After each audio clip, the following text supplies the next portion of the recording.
ଶ୍ରୀ ଗଣେଶାୟ ନମଃ। ପଞ୍ଚକ ବ୍ରତ ମହାତ୍ମ୍ୟ ପଞ୍ଚମ ଅଧ୍ୟାୟ। ଶୁକ୍ଳାମ୍ବରଧରଂ ବିଷ୍ଣୁଂ ଶଶିବର୍ଣ୍ଣଂ ଚତୁର୍ଭୁଜଂ ପ୍ରସନ୍ନବଦनं ଧ୍ୟାୟେତ୍ ସର୍ବବିଘ୍ନୋପଶାନ୍ତୟେ। ବ୍ୟାସାୟ ବିଷ୍ଣୁରୂପାୟ ବ୍ୟାସରୂପାୟ ବିଷ୍ଣवे नमो वै ब्रह्मविधये वसिष्ठाय नमो नमः। श्रीसूत उवाच एबे शुण हे मुनिवरे श्रीकृष्ण कहन्ति सत्यरे। सत्यभामा से कथा शुणी आनंद होइन तरुणी। कहन्ति प्रभु मायाधर विचित्र महिमा तुम्भर। से नारी खनि जाड़ी थिला ताहार ए गति होइला। न जाणई से तीर्थ व्रत तेबे से होइला मुकत। अल्प लोकंकु बड़ घर नरह दाम्भिक पासर। राजस्व आदि यज्ञ दान तोषनु हई मोर मन। ए व्रते बहु धर्म होए तेणु मोहर श्रद्धा होए। कह हे महिमा व्रतर आउ कि कथा अछि तार। तो मुखु शुणी जनार्दन आउ शुणिबाकु मो मन। श्रीकृष्ण उवाच पंचक व्रतर महिमा शुण गो सत्राजित जेमा। विधिरे पंचक करिब पूर्णमी दिन शेष हेब। लक्ष्मी नारायण पूजिब विधिरे अर्घ्य तांकु देव। गणेश पूजा दामोदर विशेष पूजा से रात्रर। अग्रे गणेश पंचदेव गायत्री सावित्री पूजिब। षोडश पचार विधान नाना देवता पूजा मान। पूजा सारिण अर्घ्य देव बंदापना पुणी करिब। नारद आदि भक्त मान हनुमान आदि 16 जन बलि करिब समर्पण। मो नाम करिब कीर्तन नाचिब प्रदक्षिण करी। मनरे सुमरिब हरि समस्ते ठूल होई बसी। एकथा शुणिब विश्वासी। पंचक पक्षी पशुमान करि निस्तरन्ति बहन। मनुष्य होई सेवा करे पुनर्पि न पड़े संसारे। पूर्वर सत्य जुग वाणी शुण गो कहिबा कहानी। अलका नंदी नामे नई सुमेरु पाखरे बहई। उदयाचल गिरि तही से परे गंगा जे बहई। एणे जे अयोध्या देशर बहई जमुनार धार। गंगा जमुना दुहे आसी प्रयाग धारे सर्वे मिसी। प्रयाग तीर्थ घाटे सेहि संसारे विदित अटई।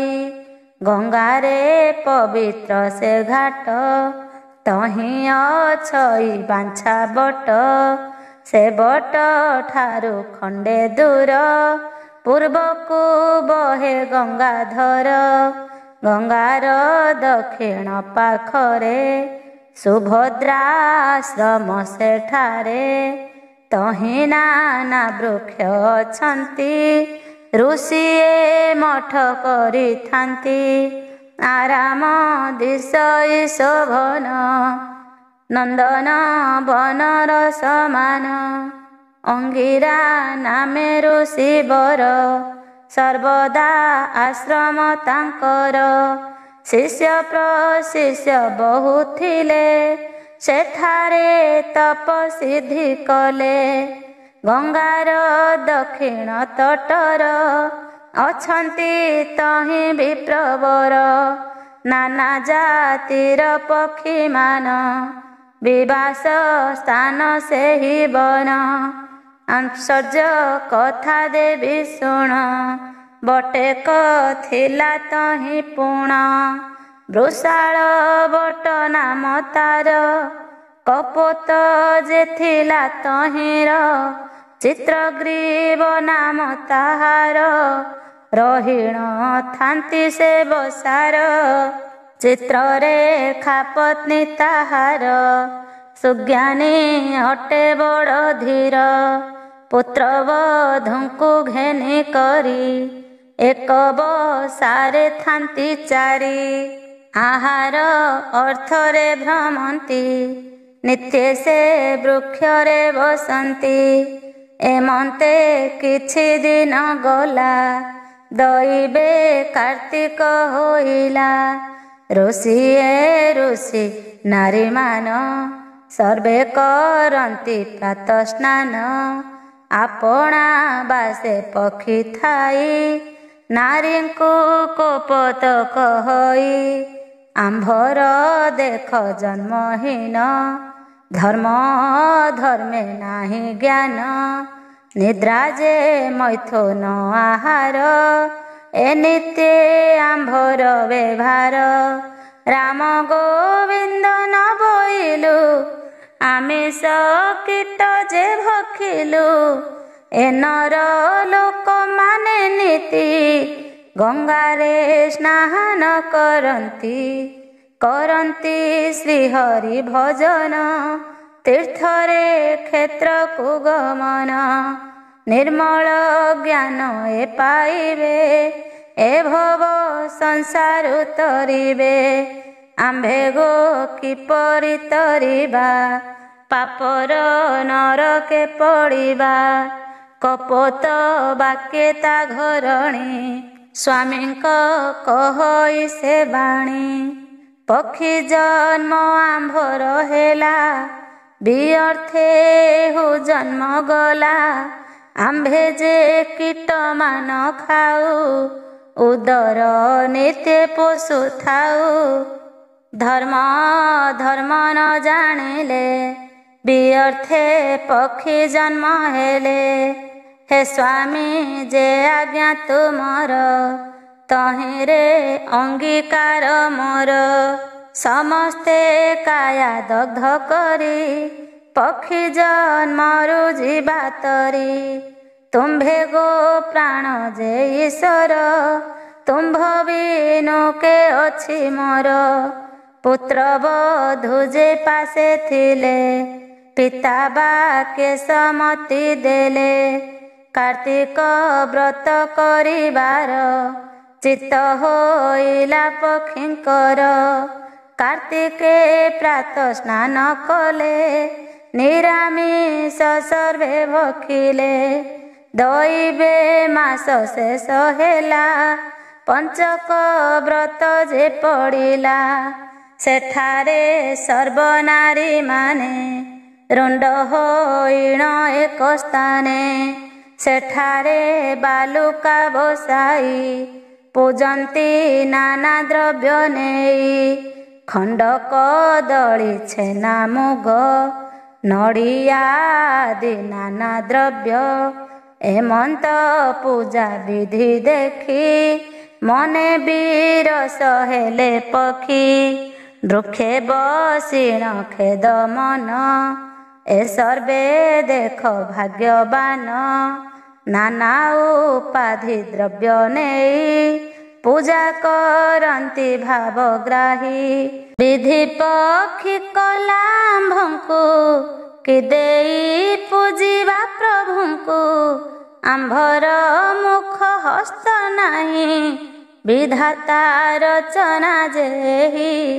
एकत्रे वृक्षे बसी चारि पंचक व्रत निराहारी एकत्रे मिली नारी माने प्रभुଙ୍କୁ पूजन्ति विधाने शंख शबद करताल गान्ति प्रभुଙ୍କ मंगल नैवेद्य समर्पण करी शेषरे दियन्ति चंड बलि अर्घ्य देई कले चंदन शेषे करन्ति प्रदक्षिण पूजा सारी घर को गले पक्षीए वृक्ष ओह्लाइले निर्जन देखि से स्थानर कोपत बोलई उत्तर पूजा सामग्री जे पड़िछि खुंटिण तोल बाछि बाछि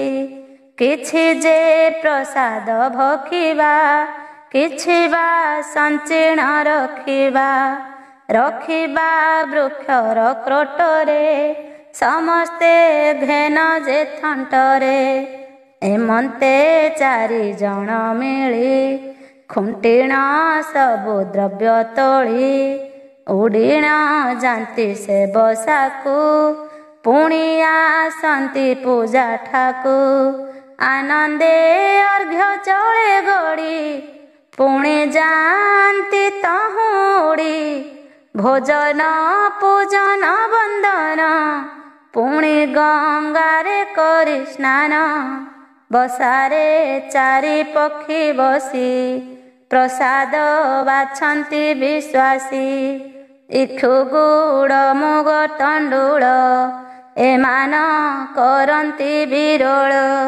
छेना कदली नारिकेल ए सर्व द्रव्य करी मूल तहिरू भल द्रव्य मान बाछिण रखिले जतन न रहिबा द्रव्य जे थिला कपत चारि भाग कला पुत्र पुत्र बधू समेत बांटिण देला जे कपत गोविंद सुमरी भखिले मनुष्य आचरण कले चारि हें गंगा जले जाई स्नान करी मुख धोई पेट पुराई गंगा जले बसारे नाम सुमरिले एमंते चारि दिन जाक पक्षीए कले जे पंचक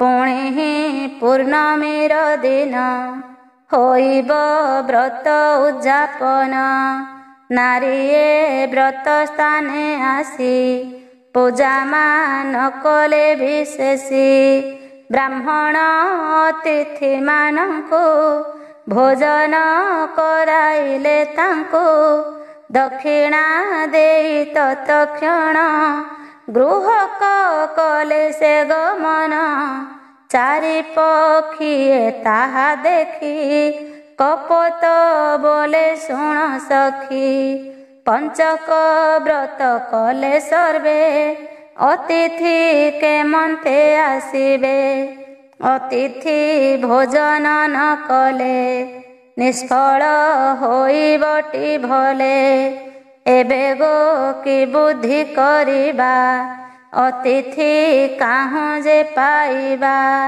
पक्षी बसाकू के आसिब एकथा अटे असंभव हे प्रभु पक्षी जन्म कर व्रत हेउछि निष्फल एमंत कहिण कपोत व्रत स्थान रे उपगत चारि हें पूर्व गीति कले साउटी द्रव्य ठूल कले व्रतींक इंधन हांडी रे सकल द्रव्य पुराइले पूर्व संचित द्रव्य नेई अर्घ्य दुग्ध को तहि देई चुली रे अग्नि लगाइले एपरी तोरण रांधिले तोरण रांधि से रखिले କପଟ ମନରେ ଭାବିଲେ ବ୍ରତ ଯେ 5 ଦିନ ହେଲା ଅଜିତ ସମ୍ପୂର୍ଣ୍ଣ ହୋଇଲା। ଅତିଥି ଆମ୍ଭେ ନ ପାଇବା ଆହାର କେମନ୍ତେ ଭଖିବା ଏମନ୍ତ ସାହସ ତାହାର ବୁଝିଲେ ପ୍ରଭୁ ଗଦାଧର। ଦରିଦ୍ର ଲୋକଙ୍କର ବନ୍ଧୁ ନାମ ଯାହାର କୃପା ସିନ୍ଧୁ ସେ ପ୍ରଭୁ ଦୟାବନ୍ତ ହୋଇ ମିଳିଲେ ସେହିଠାରେ ଯାଇ। ମାୟାରେ ବୃଦ୍ଧ ରୂପ ହେଲେ କପୋତ ପାଶରେ ମିଳିଲେ ଚକ୍ଷୁରୁ ଚିପୁଡ଼ା ଗଳଇ ଅଣ୍ଟା ଯେ ଭାଙ୍ଗିଣ ପଡ଼ଇ। ପଥ ଯେ ଚାଲି ନ ପାରନ୍ତି ଥର ଥର ହୋଇ ଚାଲନ୍ତି କଷ୍ଟରେ ହସ୍ତେ ଧରି ବାଡ଼ି ପଥ ଚାଲନ୍ତି ହୁଡ଼ି ହୁଡ଼ି। 10 ଭେଡ଼ା ସେ ଚାଲି ଯାଇ କାଶିଣ ପଡ଼ୁଛନ୍ତି ଶୋଇ। ନାସା ତୁଣ୍ଡରୁ ନାଳ ଖସି ସେଠାରୁ ଉଠନ୍ତି ଉରସି ଚକ୍ଷୁରେ ପଥ ଦିଶୁନାହିଁ କପଟ ରୂପ ପ୍ରଭୁ ହୋଇ। ବାଡ଼ି ଧରିଣ ସେ ଚାଲନ୍ତି ପୁଣି ହିଁ ଖୁଣ୍ଟିଣ ପଡ଼ନ୍ତି ବୋଲନ୍ତି ଭୋକେ 5 ଦିନ କେଉଁଠି ମିଳିବ ଭୋଜନ। କ୍ଷୁଧାରେ ପୋଡ଼େ ପେଟ ମୋର ଦଇବ ଦିଅ ହେ ଆହାର। ଚକ୍ଷୁରେ ମୋର ଦିଶୁନାହିଁ କଷ୍ଟରେ ମୁହିଁ ଆସିଲଇଁ। ତେବେଳ ହୋଇଛି ଅବସାନ ଦିଶଇ ମୋତେ ସର୍ବଚ୍ଛନ୍ନ। ଅନ୍ନ ବିହୁନେ ପ୍ରାଣ ଯାଏ କିଅ ବା କରିବା ଉପାଏ। ବୃଦ୍ଧ ବ୍ରାହ୍ମଣ ବାକ୍ୟ ଶୁଣି କଷ୍ଟରେ କହୁଅଛି ବାଣୀ। ଆଜ ମୋହର ଭାଗ୍ୟ ଦେଖ ଅତିଥି ମିଳିଲେ ପ୍ରତ୍ୟକ୍ଷ।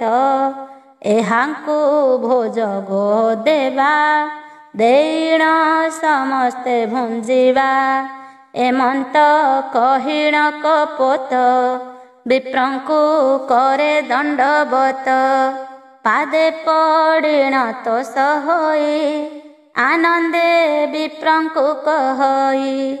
ହେ ବିପ୍ର ମୋହର ଭାଗ୍ୟରେ ଆପଣ ମିଳିଲେ ଠାରେ। ମୋର ପଞ୍ଚକ ଉପବାସ ଆଜ ହୋଇଛି ହେଲା ଶେଷ। ପାରଣା ଆମ୍ଭର ନହିଲା ଅତିଥି ମୋତେ ନ ମିଳିଲା। ତେଣୁ ମୁଁ ଥିଲଇଁ ଆଗତେ ଦଇବ ଭେଟାଇଲା ମୋତେ। ତରଣ ମୋର ହୋଇଅଛି ଭୋଜନ କର ତୁମ୍ଭେ କିଛି। କପୋତ ବାକ୍ୟ ସେ ଶୁଣିଲେ କିଏ ସେ ବୋଲିଣ କହିଲେ। ଦେଖି ଶୁଣିବାକୁ ମୋହର କର୍ତ୍ତବ୍ୟ ନାହିଁ କି କହିଲ। କ୍ଷୁଧାରେ ପେଟ ଜଳୁଅଛି କାଲିଠୁ ଖାଇ ନାହିଁ କିଛି। ବୃଦ୍ଧ ଶରୀର ହେଲି ଯେଣୁ ଚାଲି ନ ପାରୁ ଆମ୍ଭେ ତେଣୁ। ଘର ଖୋଜିଣ ଯାଉଥିଲୁ ଦଇବେ ଠାରେ ମିଳିଲୁ। ତୁମ୍ଭେ କେ ଆମ୍ଭ ଆଗେ କହ ଆମ୍ଭର ଥରୁଅଛି ଦେହ। କପୋତ ବୋଲଇ ଉତ୍ତର ଆପଣ ବସନ୍ତୁ ଏଠାର।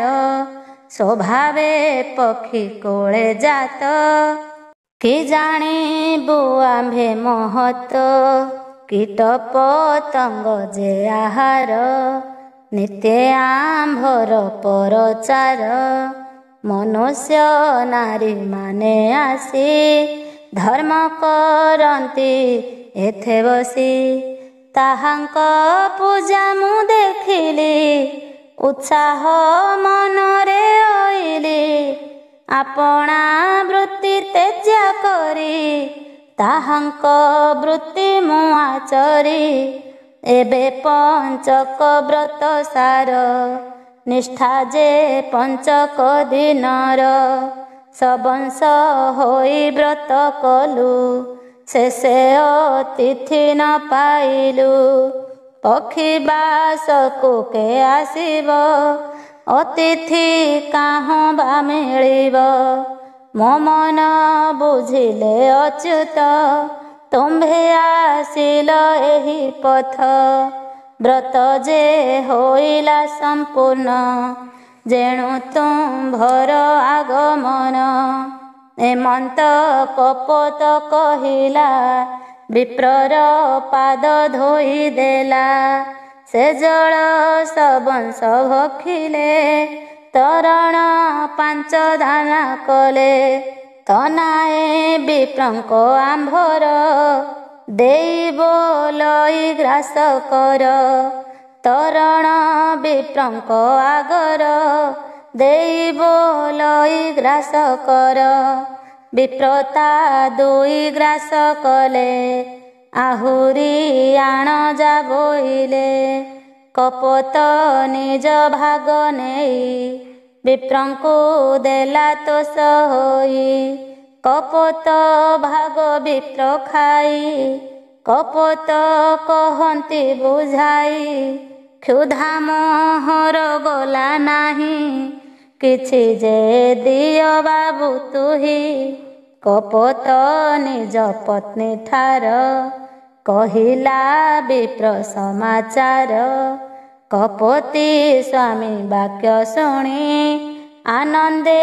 କହଇ ଯେ ପୁଣି ମୋହର ଭାଗ ନେଇ ଦିଅ ବିପ୍ରଙ୍କୁ ସନ୍ତୋଷ କରାଅ ସେ ଭାଗ ନେଇ ବିପ୍ରେ ଦେଲେ ଦ୍ୱିଜେତା ସନ୍ତୋଷ ଭୁଞ୍ଜିଲେ ବିପ୍ର ବୋଲନ୍ତି ପକ୍ଷୀ ଶୁଣ ମୋହର ରଖିଲୁ ଯେ ପ୍ରାଣ ଆହୁରି କିଛି ଆଣି ଦିଅ ଆନନ୍ଦ ହୋଇ ତୁମ୍ଭେ ଥାଅ ତା ଶୁଣି କପୋତ ବିକଳେ ପୁତ୍ର ବଧୂଙ୍କୁ ଯାଇ ବୋଲେ 5 ଦିନର ଉପବାସ ସମସ୍ତଙ୍କ ଉଡ଼େ ସାହସ ଆମ୍ଭ ଦୁହିଁଙ୍କ ଭାଗ ଖାଇ ଆହୁରି ବିପ୍ର ମାଗୁଛଇଁ କି ହେବ ଉପାୟ ଏଥିକି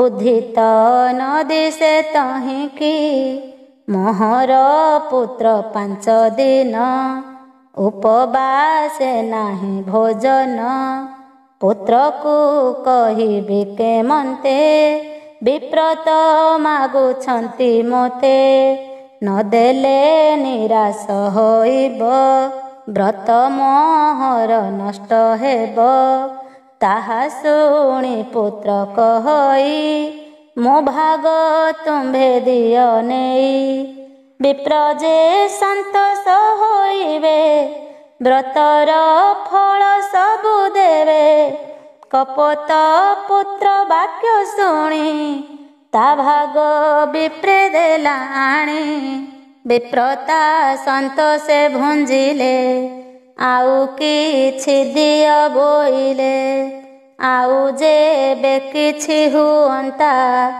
ଆମ୍ଭର ଉଦର ପୁରନ୍ତା କପୋତ ଶୁଣି ଘରେ ଗଲା ସମସ୍ତଙ୍କୁ ଯାଇ କହିଲା ଆଉ କିଛି ବିପ୍ର ମାଗନ୍ତି ସମ୍ପୂର୍ଣ୍ଣ ହୋଇବ ବୋଲନ୍ତି ତାହା ଶୁଣି ବଧୂ ବୋଲଇ ବିପ୍ରଙ୍କୁ ଲୋଭି ବୋଲି କହି ଦେଖି ବିପ୍ରର ଲୋଭପଣ ସକଳ ଭୁଞ୍ଜିଲେ ଆପଣ ଆମ୍ଭର ବ୍ରତ 4 ଦିନ ଆଜ ତ ହୁଅନ୍ତା ପାରଣ ଭାଗେ ଅଶେଷ ଯେ ଅଛି ସେ ଭାଗ ବ୍ରାହ୍ମଣ ମାଗୁଛି ଦିଅ ବ୍ରାହ୍ମଣ ତାହା ଖାଉ ଆମ୍ଭର ଉପବାସ ହେଉ ଏମନ୍ତ ବଧୂ ଯେ କହିଲା, ଏଣେ ବ୍ରାହ୍ମଣ ଭୁଞ୍ଜୁଥିଲା। କପୋତ କପୋତ ଡାକିଲେ, ଭୋଜନ ସରିଲା ବୋଇଲେ। କପୋତ ବିପ୍ର ବାକ୍ୟ ଶୁଣି, ବଧୂର ଭାଗ ଥଣ୍ଟେ ଆଣି। ବିପ୍ର ଛାମୁରେ ପ୍ରବେଶିଲା, ସେଠାରେ ପ୍ରଭୁଙ୍କୁ ଦେଖିଲା। ନବୀନ ନିରବର ଆଭା, ବସନ ବିଜୁଳିର ପ୍ରଭା। ଶ୍ୟାମ ସୁନ୍ଦର କଳେବର, ଶଙ୍ଖ ଚକ୍ରାଦି ଚାରିକର। ସୁନ୍ଦର ରୂପ ପ୍ରଭୁଙ୍କର, ଦିଶନ୍ତି ଅତି ମନୋହର। ସେ ରୂପ କପୋତ ଦେଖିଲା, ଆନନ୍ଦ ସାଗରେ ବୁଡ଼ିଲା। ଶ୍ରୀହରି ବୋଲି ସେ ଉଡ଼ିଲା, ପ୍ରଭୁଙ୍କୁ ପ୍ରଦକ୍ଷିଣ କଲା। ସ୍ତୁତି ନ ଆସେ ପକ୍ଷୀ ସେହି, କେବଳ ଶ୍ରୀହରି ଅଟଇ। ଏମନ୍ତ ଦେଖି ସେ ପକ୍ଷୀର, ଦୟା ଯେ କଲେ ଗଦାଧର। ନିଜ ସ୍ୱରୂପ ତାକୁ ଦେଲେ, ତା ପତ୍ନୀ ପୁତ୍ରକୁ ଡାକିଲେ। ତିନିଙ୍କୁ ନିଜ ରୂପ ଦେଲେ, ରଥରେ ନେଇ ବସାଇଲେ। ସେ ରଥେ ଥିଲ ପୁଣ୍ୟଶୀଳ, ଜୟ ବିଜୟ ଦ୍ୱାରପାଳ। ସୁଶୀଳ ଅତିଶୀଳ ଯେତେ, ରଥରେ ଯେ ଥିଲେ ସମସ୍ତେ। ସର୍ବେ ଦିଶନ୍ତି ବିଷ୍ଣୁ ତେଜ, ସବୁରି ଚାରି ଚାରି ଭୁଜ। କୋଟି ମାର୍ତ୍ତଣ୍ଡ କୋଟି ସମ, ଯେତେ ଯେ ନାହିଁ ତାକୁ ସମ। ତିନିଙ୍କି ରଥେ ବସାଇଲେ, ଦେବେ କୁସୁମ ବରସିଲେ। ରଥ ବୈକୁଣ୍ଠକୁ ଚଳିଲା, ତଳେ କପୋତ ବଧୂ ଥିଲା। କାନ୍ଦିଣ କହି ସେ ଭାବେ, ମୋତେ ଛାଡ଼ି ଗଲେ ଯେ ସର୍ବେ। ମୁଁ ଏବେ କି ବୁଦ୍ଧି କରିବି, କି ଘେନି ଦିନ ଯେ ବଞ୍ଚିବି। ରଥେ ଯେ ଶାଶୁ ବସିଥିଲା, ଗଳାରେ କରମାଳ ଦେଲା। ତୋହର ମନ ସ୍ଥିର ନାହିଁ, ଯିବାକୁ ଲୋଡ଼ୁ କାହିଁ ପାଇଁ। ଏ ମାଳ ତୋ କଣ୍ଠରେ ଥିବେ, ସଂସାର ଜନେ ଯେ ଦେଖିବେ। ଏ ମନ୍ତ୍ରେ ବଧୂକୁ ବୋଧିଲେ, ବୈକୁଣ୍ଠ ପୁରେ ସର୍ବେ ଗଲେ। ସେ ପୁରେ ଭୋଗ ଭୁଞ୍ଜି ନୀତି, ଉଦ୍ଧାର କପୋତ କପୋତୀ। ପୃଥ୍ୱୀରେ ବଧୂ ଯେ ରହିଲା, କପୋତୀ ନାମ ତା ହୋଇଲା। କଣ୍ଠରେ ଅଛି କରମାଳ, ପକ୍ଷୀମାନଙ୍କେ ସେ ବିରଳ। ମହିମା ଦେଖ ପଞ୍ଚକର, ପକ୍ଷୀଏ ହୋଇଲେ ଉଦ୍ଧାର। ସଜନ ଯେ ଅବା କରନ୍ତି, ଭବସାଗରୁ ସେ ତରନ୍ତି। ଶରୀରେ ପ୍ରାଣ ଯେବେ ଥିବ, କେବେ ହେଁ ବ୍ରତ ନ ଛାଡ଼ିବ। ପଞ୍ଚକ ବ୍ରତ 5 ଦିନ, ଅନ୍ନ ନ କରିବ ଭୋଜନ। ଯେବେ ଅସମର୍ଥ ହୋଇବ, ଫଳ କନ୍ଦମୂଳ ଭୁଞ୍ଜିବ। ତହିଁରୁ ଅସମର୍ଥ ଯେହି, ହବିଷ୍ୟ ଅନ୍ନ ସେ ଭୁଞ୍ଜଇ। ଆପଣା ଅସମର୍ଥ ଭାବ, ପ୍ରଭୁଙ୍କ ଠାରେ ଜଣାଇବ। ତେବେ ସମ୍ପୂର୍ଣ୍ଣ ଫଳ ହୋଏ, ଏକଥା ଶାସ୍ତ୍ରର ନିର୍ଣ୍ଣୟ। ଏ ଯେ ପଞ୍ଚକ ମହାବ୍ରତ, ଶୁଣ ତୋ ପ୍ରାଣର ସଙ୍ଗୀତ।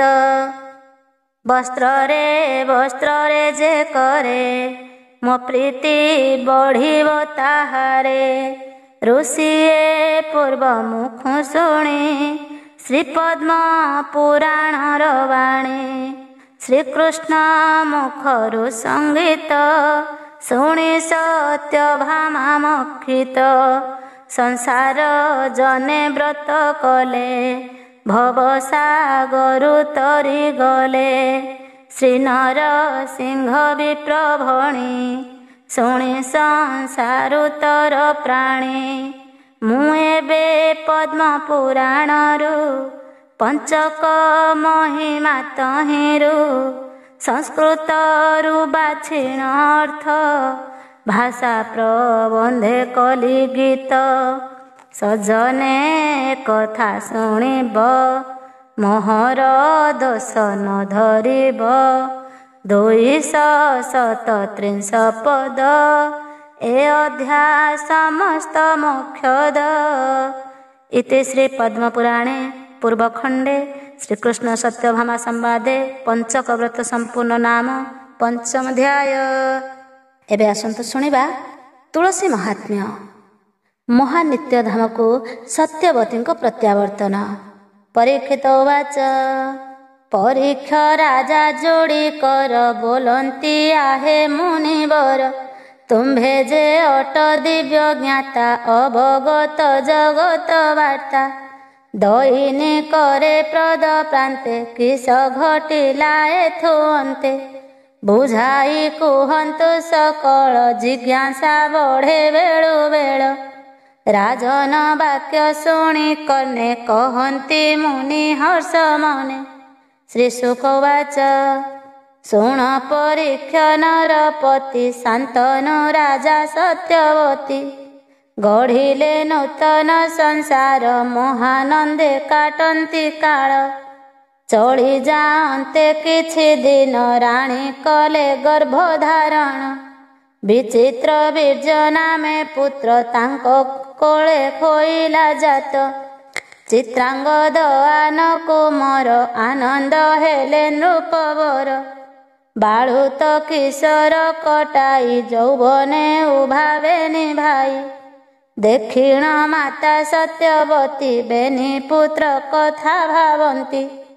ରାଜନେ ଗୁହାରି କରିଲେ ପୁତ୍ର ବିବାହ ବଖାଣିଲେ। ତହୁଁ ହରଷେ ନୃପବର ବୋଲନ୍ତି କରି ସମାଦର। ଶାନ୍ତନୁ ବାଚ ମନରୁ ଚିନ୍ତା ତେଜ ପ୍ରିୟେ ବିଭାଘର ବିଚିତ୍ର ନୁହେଁ। ମୁଁ ସୋମ ବଂଶର ନୃପତି ଅଚଳାଚଳ ଯେ ସମ୍ପତ୍ତି। ମନ୍ତ୍ରୀ ପାରିଷଦ ପରିଜା ଉଡ଼ାନ୍ତି ମୋର କୀର୍ତ୍ତି ଧ୍ୱଜା। ବିଭାଘର ମୋ ପୁତ୍ରଙ୍କର ନିମିଷକେ ହୋଇବ ସ୍ଥିର। ଆନନ୍ଦ ଚିତ୍ତେ ସତ୍ୟବତୀ ଶୁଣି ରାଜା ଆଗେ ଭାସନ୍ତି। ସତ୍ୟବତୀ ଉବାଚ କହିଲ ଯାହା ପ୍ରାଣେଶ୍ୱର ମୁଁ ତାହା କରୁଛି ସ୍ୱୀକାର। ଆମ୍ଭ ପୁତ୍ର ହୋଇବ ବିଭା ଆମ୍ଭେ କି ନୀରବେ ବସିବା। ଯେବେ ନ ପଡ଼ିବ ପ୍ରସ୍ତାବ କେ ନାହିଁ କନ୍ୟା ସମର୍ପିବ। ଡକାଇ ପାତ୍ର ମନ୍ତ୍ରୀ ଗଣ ଆଲୋଚନା କର ବହନ। ରୂପ ଗୁଣରେ ପରିପୂର୍ଣ୍ଣ କୁଳ ମର୍ଯ୍ୟାଦା ଥିବ ଶୁଣ। ସୋମ ବଂଶର ସନମାନ ଯେପରି ରହିବ କ୍ଷୁଣ୍ଣ। ବୁଝ ସେ ପରି କନ୍ୟା ବେନି ଚିନ୍ତିତ ହେଲେ ନୃପ ଶୁଣି। ଶୁଣନ୍ତେ ପରି ଭାରତୀ ପରୀକ୍ଷ ରାଜନ ପୁଛନ୍ତି।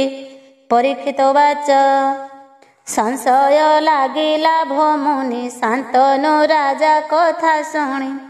ରାଣୀଙ୍କ ବଚନେ କିମ୍ପାଇଁ ଚିନ୍ତିତ ହେଲେ ନର ସାଇଁ। ପୁତ୍ର ବିବାହ ଶୁଭ କଥା କି ଅର୍ଥେ ମନେ ଲାଗେ ବ୍ୟଥା।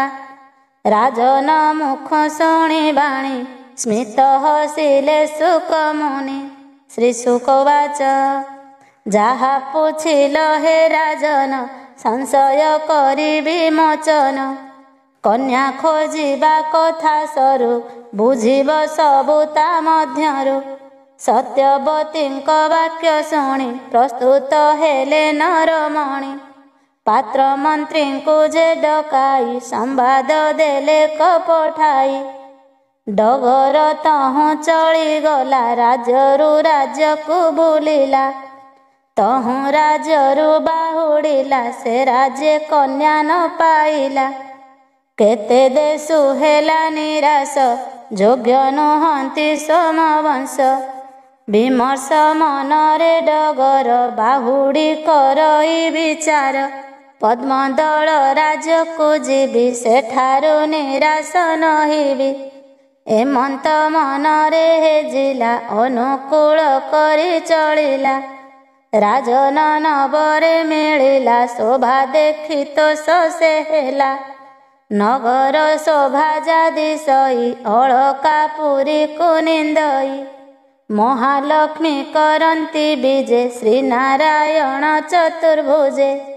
ଗଜ ଶଙ୍ଖ ଶାଳବାନ ଦେଖିଲା ଡଗର ନୟନ।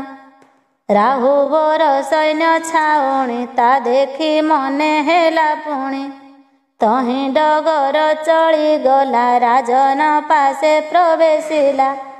ପଦ୍ମଦଳ ଯେ ନରପତି ଡଗରକୁ ଦେଖି ଭାସନ୍ତି। କେଉଁ ରାଜ୍ୟରୁ ହେ ଡଗର କି କାର୍ଯ୍ୟେ ଆସିଲ ମୋ ପୁର। ନୃପତିଙ୍କ ବଚନ ଶୁଣି ଡଗର ବୋଲେ ଯୋଡ଼ି ପାଣି। ଆହେ ପଦ୍ମଦଳ ନରେଶ ଜାନକୀ ରାଜା ସୋମବଂଶ। ଶାନ୍ତନୁ ରାଜା ହସ୍ତିନାର ମୁଁ ଅଟେ ତାଙ୍କରି ଡଗର। ଆଣିଛି ବିବାହ ପ୍ରସ୍ତାବ ଶୁଣନ୍ତୁ ଆହେ ମହାଭାଗ। ପଣ୍ଡିତ ବିବେକୀ ଧାର୍ମିକ ଆବର ନ୍ୟାୟୀ ଗଣେ ଦକ୍ଷ। ଅଟନ୍ତି ହସ୍ତିନା ରାଜନ ତାଙ୍କର ଦୁଇଟି ସନ୍ତାନ। ବିଚିତ୍ର ବୀର୍ଯ୍ୟ ଚିତ୍ରାଙ୍ଗଦ ରୂପ ଗୁଣେ ନାହିଁ ପ୍ରଭେଦ। କନ୍ଦର୍ପ ପ୍ରାୟ ରୂପ କାନ୍ତି ବୁଦ୍ଧି ବିଦ୍ୟାରେ ଗଣପତି। ତୁମ୍ଭ ନାମ ଶୁଣି ରାଜନ ଆସିଛି ପ୍ରସ୍ତାବ ଧରିଣ। ପାଇଲେ ତୁମ୍ଭଠୁ ଉତ୍ତର ବାହୁଡ଼ି ଯିବି ନିଜପୁର। ଡଗର ଠାରୁ ଶୁଣି ଗିର ତୋଷେ କହନ୍ତି ନୃପବର। ତୁମ୍ଭ ନରେଶ ପାଶେ ଯାଇ ବାରତା ଦିଅ ବେଗେ ତୁହି। ଦୁହିତା ତିନୋଟି ଆମ୍ଭର ରୂପରେ ନାହିଁ ପଟାନ୍ତର। ଗୁଣରେ କୁଆରେ ବଳି ନୀତି ମୁହେ ଉଥାଏ ଭାଳି। ପାଇଲେ ଉପଯୁକ୍ତ ପାତ୍ର କନ୍ୟା ଅର୍ପିବି ତାଙ୍କ ହସ୍ତ। ଅମ୍ବା ଅମ୍ବିକା ଅମ୍ବାଳିକା ଲଭିଛନ୍ତି ସେ ଉଚ୍ଚ ଶିକ୍ଷା। କହିବ ରାଜାଙ୍କୁ ତୁମ୍ଭର ଆସନ୍ତୁ ସେହୁ ମନବର। କନ୍ୟାକୁ କରିବେ ଦର୍ଶନ ମନୋନୀତ ହୋଇଲେ ପୁଣ। କରିବା ଆଲୋଚନା ମାନ ବସିଣ ଉଭୟ ରାଜନ। ତହୁଁ ସେ ହୋଇଣ ହରସ ଚଳିଗଲେ ଯେ ନିଜ ଦେଶ। ପ୍ରବେଶ କଲେ ସ୍ୱରାଜ୍ୟରେ ପ୍ରଣତି ଜଣାଇ ନୃପରେ। ଡଗର ବୋଲଇ ତକ୍ଷଣ ମଣିମା ଶୁଣନ୍ତୁ ବଚନ। ଅନେକ ଦେଶ ମୁଁ ଭ୍ରମିଲି ଯୋଗ୍ୟ ପାତ୍ରଟେ ନ ପାଇଲି। ଶେଷରେ ହୋଇଲି ହାଜର ପଦ୍ମଦଳ ରାଜ୍ୟ ମଧ୍ୟର। ରାଜନ ନାମ ପଦ୍ମଦମ ଅଟନ୍ତି ଧାର୍ମିକ ପ୍ରବର। ମଳୟାବତୀ ନାମେ ରାଣୀ ଅଛନ୍ତି ତିନୋଟି ନନ୍ଦିନୀ। ରୂପରେ ଲାବଣ୍ୟ ପିତୁଳା ବୁଦ୍ଧିମତୀ ସେ ତିନି ବଳା। ଅମ୍ବା ଅମ୍ବିକା ଅମ୍ବାଳିକା ଉତ୍ତମ ଅଟେ ଶିକ୍ଷା ଦୀକ୍ଷା। ସକଳ କହିଲି ରାଜନେ ବୋଇଲେ ସେ ସନ୍ତୋଷ ମନେ। ଡଗର ଦିଅତୁ ସନ୍ଦେଶ ଆସନ୍ତୁ ଶାନ୍ତନୁ ନରେଶ। କନ୍ୟା ଦେଖନ୍ତୁ ନୃପବର ତାପରେ କଥା ହେବ ସ୍ଥିର। ଏପରି ଭାଷନ୍ତେ ଡଗର ରାଣୀ ପ୍ରବେଶିଲେ ସେଠାର। ପୁତ୍ର ବିବାହ କଥା ଶୁଣି ଆନନ୍ଦ ହୋଇଲେ ତକ୍ଷଣୀ। ମେଲାଣି ମାଗି ସେ ଡଗର ସେଠାରୁ ହୋଇଲା ଅନ୍ତର। ତ ସେ ରାଜା ରାଣୀ ଚଳିଲେ ଅନ୍ତପୁରେ ପ୍ରବେଶ କଲେ। ଶାନ୍ତନୁ କୋଳେ ସତ୍ୟବତୀ ସନ୍ତୋଷେ ରଜନୀ ଯାପନ୍ତି। ଉଷା କାଳେ ତେଜିଲେ ସଜ୍ଜା ନିତ୍ୟ କର୍ମ ସମାପି ରାଜା। ମାହେନ୍ଦ୍ର ଯୋଗେ ଅନୁକୂଳ କଲେ ଗଜପତି ସତର। ମିଳିଲେ ପଦ୍ମଦଳ ଦେଶ ଦୂତ ଯାଇ ଦିଏ ସନ୍ଦେଶ।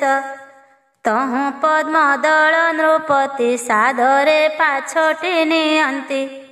ହରସେ ପାଦ୍ୟ ଅର୍ଘ୍ୟ ଦେଇ ଦିବ୍ୟ ଆସନରେ ବସାଇ। ପୁଛନ୍ତି କୁଶଳ ଭାରତୀ ସଙ୍ଗେ ରାଣୀ ମଳୟାବତୀ। ପଦ୍ମଦଳ ଉବାଚ आहे राजन शुद्ध चेता ଶୁଣିଛି ସକଳ ବାରତା। ତିନି ପୁତ୍ର ଛନ୍ତି ତୁମ୍ଭର ବୁଦ୍ଧି ବିଦ୍ୟାରେ ଧୁରନ୍ଧର। ପରମ ଧାର୍ମିକ ସେ ଯେଣୁ ମନ ଉତ୍ଫୁଲ୍ଲ ହୁଏ ତେଣୁ। ମୁଁ ତିନି କନ୍ୟା ସମର୍ପଣ କରିବି କରିଛି ମନନ। ଆସିଛ ଯେବେ ହେ ରାଜନ ତାଙ୍କୁ କର ଅବଲୋକନ। ଏମନ୍ତ ଭାଷି ପଦ୍ମଦଳ ଆଦେଶେ କନ୍ୟା ସଜ କର। ବେନି ରାଜା ବସି ଏକତ୍ର ଆଲୋଚନାରେ ଥାନ୍ତି ରତ। ସଖୀ ସହଚରୀଙ୍କ ମେଳେ କନ୍ୟା ତିନି ଉଭା ହେଲେ। ଦେଖି କନ୍ୟାଙ୍କ ରୂପ କାନ୍ତି ସନ୍ତୋଷ ହେଲେ ନରପତି। ପଦ୍ମଦଳ ନୃପେ ପୁଛନ୍ତି ତୃପ୍ତ ହେଲି ହେ ମହୀପତି। ତୁମ୍ଭର ତିନି ରାଜଜେମା ସାକ୍ଷାତେ ଲକ୍ଷ୍ମୀ ପ୍ରତିମା। ଏ ତିନି ରତ୍ନ ନେବି ମୁହିଁ ମୋ ତିନି ପୁତ୍ରଙ୍କର ପାଇଁ। ତହୁଁ ରାଜନ ହୋଇ ତୋଷ ତକ୍ଷଣେ କଲା ଜ୍ୟୋତିଷ। ବିବାହ ଦିନ ଧାର୍ଯ୍ୟ କଲେ ବେନି ଆନନ୍ଦେ ମଗ୍ନ ହେଲେ। ଶାନ୍ତନୁ ନୃପତି କାଳେ ହସ୍ତିନାପୁର ବାହୁଡ଼ିଲେ। ଡକାଇ ପାତ୍ର ମନ୍ତ୍ରୀଗଣ ବିବାହ କଲେ ଆୟୋଜନ। ଯେତେ ନିକଟ ବିବାହ ଦିନ ସେତେ ବିରସ ହୁଏ ମନ। आहे ପରୀକ୍ଷ ନରପତି ପୁଛୁଥିଲ ଯେଉଁ ଭାରତୀ। ଏବେ ମୁଁ କରୁଛି ବ୍ୟକତ ଶୁଣି ସନ୍ତୋଷ ହେବ ଚିତ୍ତ। ଶ୍ରୀ ଶୁକ ଉବାଚ ଶାନ୍ତନୁଙ୍କର ଜ୍ୟେଷ୍ଠ ପୁତ୍ର ନାମ ଅଟଇ ଦେବବ୍ରତ। ପିତାଙ୍କ ବୀର ସବଦନ ଦେଖି ହୋଇଲେ ଚିନ୍ତାମଗ୍ନ। ଏକାନ୍ତେ ପିତାଙ୍କୁ ଭେଟିଲେ ଚରଣ ଯୁଗଳ ବନ୍ଦିଲେ। ହୋଇଣ ଅତୀବ ବିନୟ ପୁଛନ୍ତି आहे ନରରାୟ। ଦେବବ୍ରତ ଉବାଚ ଭୋତା ତ ଆଶ୍ଚର୍ଯ୍ୟ ଲାଗଇ କି ଅର୍ଥେ କ୍ଷୋଭ ପ୍ରକାଶଇ। ମନରେ ଅଛି ସତ ସ୍ପୃହା ବଦନେ ବିଷାଦର ଛାୟା। ବିରସ ଚିତ୍ତ ସଦା କାଳେ କିବା ଘଟିଛି ଅବହେଳେ। ବୁଝାଇ କୁହନ୍ତୁ ପିୟର ଅଛି କି ଗୁପ୍ତ ସମାଚାର। ପୁତ୍ର ବିନୟ ଭାବ ଜାଣି ବୋଲନ୍ତି ଧୀରେ ନୃପମଣି। ରାଜା ଶାନ୍ତନୁ ଉବାଚ ପୁଛିଲୁ ଯେଣୁ ଏ ବଚନ କହୁଛି ଶୁଣ ରେ ନନ୍ଦନ। ଏକଦା ଦକ୍ଷ ଯଜ୍ଞ କାଳେ ଗୌରୀ କୁଣ୍ଡେ ଝାସ ଦେଲେ। ପରେ ସେ ଗିରି ରାଜସୁତ ପାର୍ବତୀ ନାମରେ ବନ୍ଦିତ। ଅନ୍ତରେ ସଦା ଶିବ ଚିନ୍ତା ସଦା କରନ୍ତି ବସି ମାତା। ତାଙ୍କୁ ଦେଖି ମୁଁ ମୂଢ଼ମତି ରୂପରେ ହୋଇଲି ନୃପତି। ବିବାହ ଯେ କରିବି ବୋଲି ମନ ମଧ୍ୟରେ ସ୍ଥିର କଲି। ଏଣୁ ତୋଷିଲି ସଦାଶିବ ଲଭିଲି ତାଙ୍କ ଆଶୀର୍ବାଦ। ଭକତି ଭରେ ପାଶେ ମିଳି ବିନୟ ଭାବରେ ବୋଇଲି। ହେ ପ୍ରଭୁ କରୁଣା ସାଗର ଅନ୍ତ ନାହିଁ ତ କରୁଣାର। ଏତିକି କରନ୍ତୁ ସୁଦୟା ଯେବେ ମୋ ଠାରେ ତିଳେ ଦୟା। ବସନ ଭୂଷଣ ତୁମ୍ଭର ଡମ୍ବରୁ ତ୍ରିଶୂଳ ଆବର। ବାରେ କରନ୍ତୁ ମୋତେ ଦାନ କରିବି ତାହା ପରିଧାନ। ମୋ ମନ ଜାଣି ପଞ୍ଚାନନ କରିଲେ ସକଳ ଅର୍ପଣ। ଅଙ୍ଗେ କରିଲି ପରିଧାନ ବୃଷଭ କରି ଆରୋହଣ। ମିଳିଲି ଗଙ୍ଗା ପିତାପୁରେ ବୋଇଲି ତାଙ୍କୁ ଭକ୍ତି ଭରେ। ଗଙ୍ଗାଙ୍କୁ କରିବି ବିବାହ ମତାମତ ସଳ ଦିଅ। ମୋତେ ସେ ଈଶ୍ୱର ଭାବିଣ କରିଲେ କନ୍ୟା ସମର୍ପଣ। ତାହାଙ୍କୁ ପାଇ ତ ସଚିତେ ବିହାର କଲି ଦିନା କେତେ। ସୁଖ ସଂସାର ମୁଁ ଗଢ଼ିଲି ଗଙ୍ଗା ପ୍ରେମରେ ଭୋଳ ହେଲି। ଏପରି କିଛି ଦିନ ଅନ୍ତେ ମିଳିଲି ପ୍ରଭୁ ପଦ ପ୍ରାନ୍ତେ। ବାହୁଡ଼ାଇ ଦେଲି ସକଳ ସନ୍ତୋଷ ହେଲେ ଷୋଳଧର।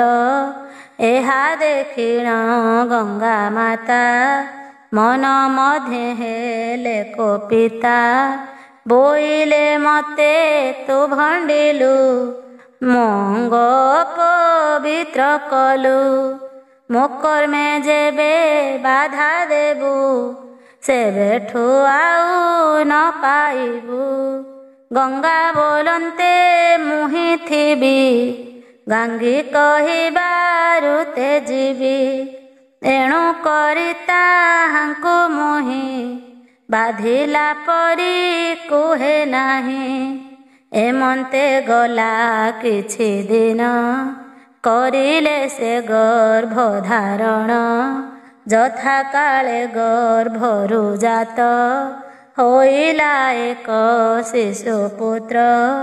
ଅତି ସୁନ୍ଦର ଦିବ୍ୟ କାନ୍ତି ଦେଖି ହୋଇଲି ବଡ଼ ତୃପ୍ତି।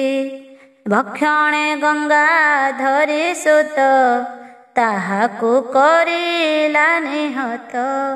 ଅନ୍ତର ବ୍ୟାକୁଳ ହୋଇ ପ୍ରତିଶ୍ରୁତି ମନେ ପଡ଼ଇ।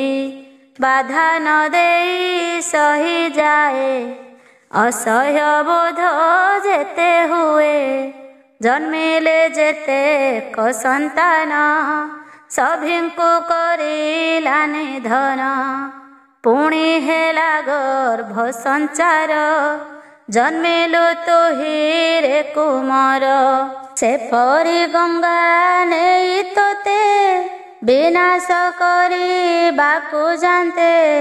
ସକଳ ପ୍ରତିଶ୍ରୁତି ଭୁଲି ସେ କର୍ମେ ମୁହିଁ ବାଧା ଦେଲି। ଗାଙ୍ଗୀ କହି କଲି ଧିକାର ତକ୍ଷଣେ ତେଜିଲା ମୋ ପୁର। ବିନୟ ଭାବେ ପଚାରିଲି ଏ ପୁତ୍ର ବଞ୍ଚିବ କିପରି। ବିରକ୍ତ ଭାବ ସେ ପ୍ରକାଶୀ କହେ ବଚନ ଗରିୟସୀ। ତା ଇଚ୍ଛା ହେଲେ ମରିଯାଉ ନହିଲେ ଦୀର୍ଘ ଜୀବି ହେଉ।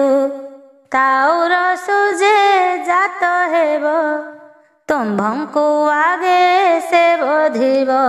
ଏପରି ନିଷ୍ଠୁର ବଚନ ବଖାଣି କରିଲା ଗମନ। ସେ କଥା ପଡ଼ିବାରୁ ମନେ ଆଘାତ ଲାଗଇ ପରାଣେ। ବୁଝାଇ କହିଲି କୁମର ଏଥକୁ ତୁ ବିଚାର କର। ପିତାଙ୍କ ମୁଖ ବିପରୀତ ବାଣୀ ଶୁଣି ହୁଏ ଚିନ୍ତିତ। ଛୁଇଁଲେ ତାତ ପଦ ପ୍ରାନ୍ତ ଶପଥ କଲେ ଦେବବ୍ରତ। ଭୋତାତ ନ ହୁଅ ଧୀର ଭୀଷ୍ମ ପ୍ରତିଜ୍ଞା ଶୁଣ ମୋର। ତବ ମଙ୍ଗଳ ପାଇଁ ମୁହିଁ ରହିବି ମୁକୁମାର ହୋଇ। ତବ ମଙ୍ଗଳ ପାଇଁ ମୁହିଁ ରହିବି ମୁକୁମାର ହୋଇ। ସାକ୍ଷୀ ରହିଲା ବସୁନ୍ଧରା ଗ୍ରହଣ କରିବିନି ଦାରା। ଦେବବ୍ରତଙ୍କ ଭୀଷ୍ମ ବାଣୀ ତଟସ୍ଥ ହେଲେ ସର୍ବେ ଶୁଣି। ସେଦିନୁ ଦେବବ୍ରତ ନାମ ଭୀଷ୍ମ ନାମେ ପରିବର୍ତ୍ତନ। ଏସବୁ ଶୁଣି ପଦ୍ମଦଳ ମିଳିଲେ ହସ୍ତିନାନଗର। ଭୀଷ୍ମଙ୍କୁ ବହୁ ବୁଝାଇଲେ ନିରାଶ ହୋଇ ବାହୁଡ଼ିଲେ। ଧରଣୀ ଥିଲା ଅମ୍ବା କନ୍ୟା ଭାଗ୍ୟକୁ କରିଲା ଭର୍ସନା। ସେ କନ୍ୟା ଅଭିଆଡ଼ି ହେଲା ସନ୍ତାପେ ସମୟ କାଟିଲା। ଚିତ୍ରଙ୍ଗଦ ବିଚିତ୍ର ବୀର୍ଯ୍ୟ ପୁଣି ବିବାହ ହେଲା ଧାର୍ଯ୍ୟ। ଅମ୍ବାଳିକା ଅମ୍ବିକା ସହ ବହୁ ଆଡ଼ମ୍ବର ବିବାହ।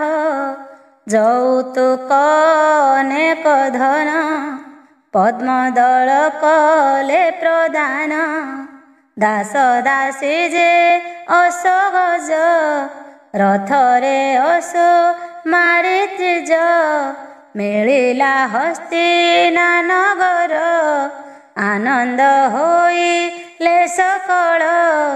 ଏମନ୍ତେ ସୁଖେ କିଛି ଦିନ କାଟିଲେ ସେ ରାଜନନ୍ଦନ।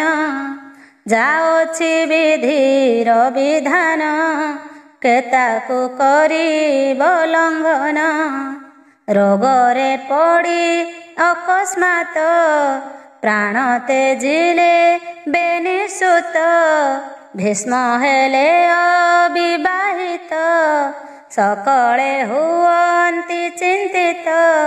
ସୋମବଂଶ ପାଇବ ଲୋପ ଭାବେ ମଗ୍ନ ଶାନ୍ତନୁ ନୃପ। ପୁତ୍ରଙ୍କ ମରଣେ ଅଧୀର ହୋଇ ରାଣୀ କାଟନ୍ତି କାଳ। ବେନି ବଧୂ ବିଧବା ବେଶ ନବ ଯୌବନ ପରବେଶ।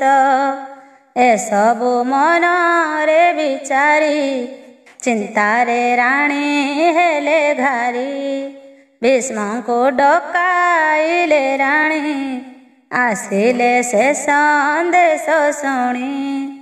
ବୋଇଲି ଭୀଷ୍ମ ଦେବବାଣୀ କି ଅର୍ଥେ ଡାକିଲ ଜନନୀ। ପୁତ୍ରକୁ ଚାହିଁ ସତ୍ୟବତୀ ବୋଲନ୍ତି ବିନୟ ଭାରତୀ। ସତ୍ୟବତୀ ଉବାଚ ହେ ପୁତ୍ର ଦେଖୁଛୁ ସକଳ ଏ ବଂଶକୁ ଗ୍ରାସିଛି କାଳ। ଯୁବା ବୟସେ ବେନି ଭାଇ ଚାଲିଗଲେ ଯାତନା ଦେଇ। ତୁ କଲୁ ଦାରା ପରିହାର ଉପୁଜିଲା ସଙ୍କଟ ଘୋର। ଏ ସୋମବଂଶ ଏଥୁ ଅନ୍ତେ ବିଲୋପ ହୋଇବ ନିଶ୍ଚିନ୍ତେ। ସେ ଲାଗି ଡାକିଲି ମୁଁ ତୋତେ ବ୍ୟବସ୍ଥା କରିବା କିଞ୍ଚିତେ। ବେନି ବଧୂ ନବ ଯୌବନା ଭୋଗନ୍ତି ବୈଧବ୍ୟ ଯାତନା। ଏ ସୋମବଂଶ ରକ୍ଷା ଅର୍ଥେ ବିହାର କର ତାଙ୍କ ସାଥେ। ଏଥୁ ଅନ୍ୟ ଉପାୟ ନାହିଁ ଏ ବଂଶ ଜୀବ ଲୋପ ହୋଇ ମାତା ମୁଖ ଶୁଣିଏ ଗିର କର୍ଣ୍ଣରେ ଦେଲେ ବେନି କର। ହେ ମାତା ଏପରି ବଚନ ନ କୁହ ମୋର ସନ୍ନିଧାନ। ଏ ପାପ କଥା ଯେ କିପରି ମୁଖରେ ପାରୁଛ ଉଚାରି। ଭ୍ରାତୃବଧୂ ଛୁଇଁବା ପାପ ହେଳେ ହେଉଏ ବଂଶଲୋପ। ଅଗମ୍ୟ କରିଲେ ଗମନ ରୌରବ ନର୍କରେ ପତନ। ନ କୁହ ମାତ ଏ ବଚନ ଆଦେଶ ପାଳନେ ଅକ୍ଷମ। ଏପରି ବୁଝାଇ ବହୁତ ନୀରବ ହେଲେ ନୃପସୁତ। ଭୀଷ୍ମଙ୍କ ନିଷ୍ଠୁର ଭାରତୀ ଶୁଣି ଚିନ୍ତିତ ସତ୍ୟବତୀ। ଶେଷରେ କରିଲେ ବିଚାର ଅଛି ଆଉ ଏକ କୁମାର। ବ୍ୟାସଦେବ ମୋର ନନ୍ଦନ ହୋଇବ ଏ କାର୍ଯ୍ୟ ସାଧନ। ତହୁଁ ଭୀଷ୍ମ ବିଦାୟ ନେଇ ଧୀରେ ସେ ସ୍ଥାନରୁ ଗମଇ। ଏଥୁ ଅନ୍ତେ ଯେ ସତ୍ୟବତୀ ଧ୍ୟାନରେ ବସିଲେ ତଡ଼ତି। ମନରେ ବ୍ୟାସଙ୍କୁ ଚିନ୍ତିଲେ ଅରଣ୍ୟେ ତପେ ବ୍ୟାସ ଥିଲେ। ଧ୍ୟାନ ତାଙ୍କର ହେଲା ଭଗ୍ନ ମନରେ କରିଲେ ଚିନ୍ତନ। ମାତା କରନ୍ତି ଆମନ୍ତ୍ରଣ ତହୁଁ ତେଜିଲେ ସେ ଆସନ। ସେଠାରୁ କରିଲେ ଗମନ ମିଳିଲେ ମାତାଙ୍କ ଭବନ। ଭକ୍ତିରେ ମାତାଙ୍କ ଚରଣ ସେ କାଳେ କରିଲେ ବନ୍ଦନ। ବ୍ୟାସଦେବ ଉବାଚ ଭୋ ମାତ ଏ ଅଧମ ସୁତେ ଚିନ୍ତା କରିଲ କେଉଁ ଅର୍ଥେ। କି ସେବା ତବ କରିପାରେ ବୁଝାଇ କୁହନ୍ତୁ ଏଠାରେ। ଅସମ୍ଭବ ହୋଇଲେ ସୁଧା କରିବି ପଡ଼ୁ ଯେତେ ବାଧା। ପୁତ୍ରଠୁ ନିଶ୍ଚିନ୍ତ ବଚନ ଶୁଣି ହୋଇଲେ ହର୍ଷ ମନ। ବ୍ୟାସଙ୍କୁ କରି ସମ୍ଭାଷଣ ବୋଲନ୍ତି ମଧୁର ବଚନ। ସତ୍ୟବତୀ ଉବାଚ ହେ ପୁତ୍ର କର ତୁ ଶ୍ରବଣ ଯେ ଲାଗି କଲି ଆମନ୍ତ୍ରଣ। ଜଗତେ ସାର ସୋମବଂଶ ଖ୍ୟାତି ସମ୍ପନ୍ନତା ନରେଶ। ବିଶ୍ୱରେ ପ୍ରଭୁତ୍ୱ ବିସ୍ତାରୀ ଶାସନ ରଖିଥାନ୍ତି ଜାରି। ଧାର୍ମିକ ପଣେ ସୁବିଖ୍ୟାତ ଦୁଷ୍ଟ ଦଳନେ ସଦାରତ। ବିଧିର ବିଧାନ ବିଚିତ୍ର ବଂଶ ଆଜି ଅସୁରକ୍ଷିତ। ତୋ ପୁତ୍ର ନ ଚାହିଁଲେ ତିଳେ ବଂଶ ଲୋପ ହେବ ସୟଳେ। ତୋ ବିନା ଆଉ କେହି ନାହିଁ ତୁ ତ୍ରାଣ କର୍ତ୍ତା ଏଥିପାଇଁ। ଶୁଣିଣ ମାତାଙ୍କ ବଚନ ବୋଲନ୍ତି ଆନନ୍ଦ ମଗନ। ବ୍ୟାସଦେବ ଉବାଚ ହେ ମାତା କୁହ କେଉଁ କାର୍ଯ୍ୟ ତବ ଆଜ୍ଞା ମୋ ଶିର ଧାର୍ଯ୍ୟ।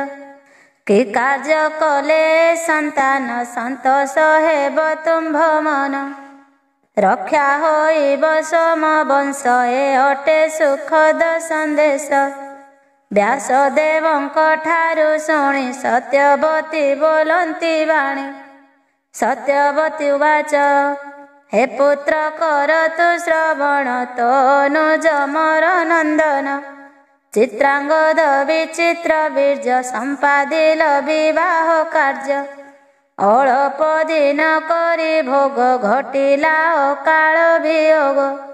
ଅମ୍ବାଳିକା ଅମ୍ବିକା ବେନି ଦୁଃଖେ ବୈଧବ୍ୟ ବେଣ ଘେନି। କାଳ କଟାନ୍ତି ଅନ୍ତପୁରେ ଯୌବନ ଖେଳ ଶରୀରେ। ମୋର ବଚନ ହେତୁ କରି ଅନ୍ତପୁରକୁ ଯା ଚଳି। କରିବୁ ତାହାଙ୍କୁ ରମଣ ଏ ଲାଗି ଡାକିଥିଲି ଧନ। ଏ ଅସଙ୍ଗତ କଥା ଶୁଣି ଆଶ୍ଚର୍ଯ୍ୟ ହୋଇ ବ୍ୟାସ ମୁନି।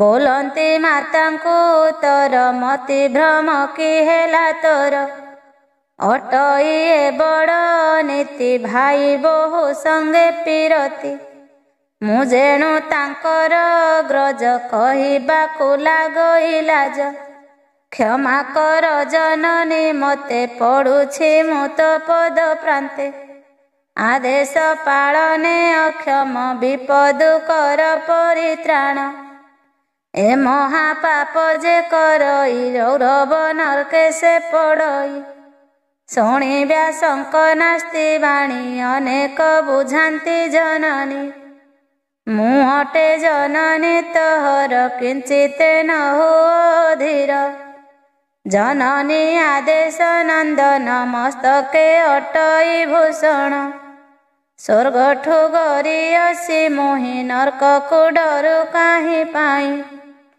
पालिले जननी आदेश पाइबु कल्याण अशेष खंडिले जननी वचन हेब कि तोर सुकल्याण उपाय शून्य होई व्यास करिले सम्मति प्रकाश दासी को तहु सत्यवती डकाई सकल कहंती तू दासी अंतपुर जाइबेनि बधुंकु दिय कही सज्जित होइबेनि थिबे व्यासदेव जाई मिलिबे तहु से दासी चली गला रानी को निर्देश बोइला श्री व्यासदेव तत्क्षणे मिलिले तांको सन्निधाने देखिबे नाही सुख बोली बांधिले से अंध पुटुली प्रवेशी अंबिकापुर रे रमण कले ता संगरे प्रीति करन्ते बुझी नेत्र जन्मांध पुत्र हेला जात राणी को पासे वेगे जाई दासी संवाद दियई खेद चित्ते जे सत्यवती व्यासंकु डाकिले तड़ती बुझाई कहिले अनेक रमणे न हुओ विमुख प्रीति जे अटई अनंत बकार नाहिले समात्र विकार चित्ते कले कर्म अकर्म संगे हुए गण्य सृष्टि को रखिबाकु जाई विकृत कले कि मिलई एणु आदेश घेनी मोर हरस चित्ते प्रीति कर एथर व्यास गले चली अंबालिका भवने मिली आनंद चित्ते प्रीति कले विकार संकोच तेजिले ता गर्भु एकई संतान जात होइला तत्क्षण पांडुर बन अपघन पंडु रखिले तार नाम देखिण राणी सत्यवती संतोष हेले व्यास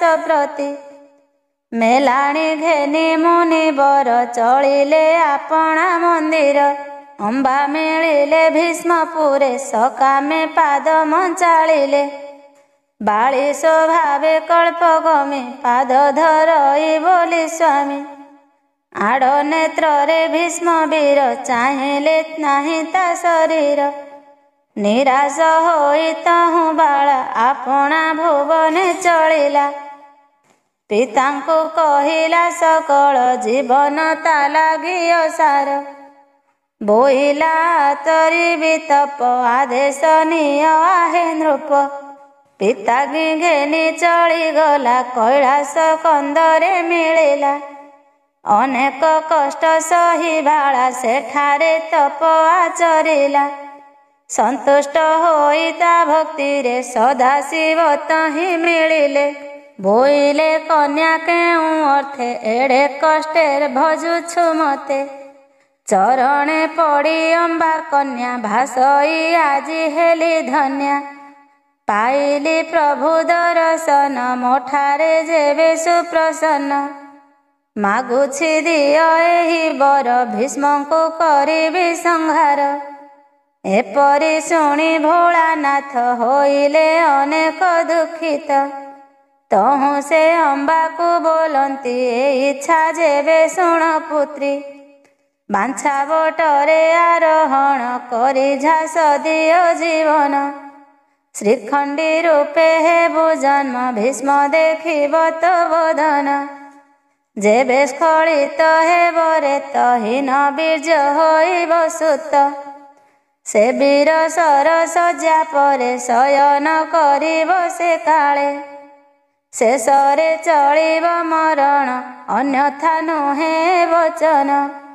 ପ୍ରଭୁଙ୍କ ମୁଖୁ ଅମ୍ବା ଶୁଣି ସନ୍ତୋଷେ ଚଳିଲା ପ୍ରଣମୀ। ବାଞ୍ଛା ବଟରେ ଚଢ଼ି ବାଳା ତକ୍ଷଣେ ଜୀବନ ଝାସିଲା। ରକ୍ଷା କରିଣ ସୋମବଂଶ ସତ୍ୟବତୀ ହେଲେ ସନ୍ତୋଷ। ମାନବ ଦେହ ତ୍ୟାଗ କରି ନିତ୍ୟ ଧାମକୁ ଗଲେ ଚଳି। ଜନନୀ ତ୍ରିପୁରା ସୁନ୍ଦରୀ ମହାନିତ୍ୟ ଧାମେ ପ୍ରହରୀ। ସାପ ଖଣ୍ଡନେ ମର୍ତ୍ତ୍ୟ ଧାମେ ଯୁଗକୁ ଯୁଗ ଆସି ଭ୍ରମେ। ସେ ମାତା ପାଦେ ରଖି ଚିତ୍ତ କହେ ଅଜୟ ରକ୍ଷିତ।